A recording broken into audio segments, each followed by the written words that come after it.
গোপন সূত্রে খবর পেয়ে গাঁজাসহ এক যুবককে গ্রেপ্তার করল ডোমকল থানার পুলিশ। মঙ্গলবার সকালে ডোমকলের ভাতশালা এলাকা থেকে ওই গাঁজা উদ্ধারের পাশাপাশি শাহাদিয়ার গ্রামের যুবক নমিউল মালিককে গ্রেপ্তার করে পুলিশ।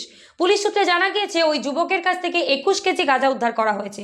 পুলিশি হেফাজতে নিয়ে তাকে জিজ্ঞাসাবাদ করে চক্রের সন্ধান পেতে চাইছে পুলিশ।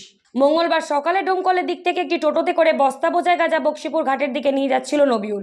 গোপনে খবর পেয়ে ভাতশালা এলাকায় ওই টোটোটিকে আটকায় পুলিশ। পরে সেখান থেকে গাঁজা সহ আটক করা হয় যুবককে। পুলিশের দাবি, যাত্রীবাহী টোটোতে সাধারণ যাত্রী সেজেই গাঁজা পাচার করছিল ওই যুবক। তাকে হেফাজতে নিয়ে এই চক্রের সঙ্গে আরও কেউ জড়িয়ে আছে কিনা বা সে কোথায় নিয়ে যাচ্ছিল ওই গাঁজা তা জানার চেষ্টা করা হবে।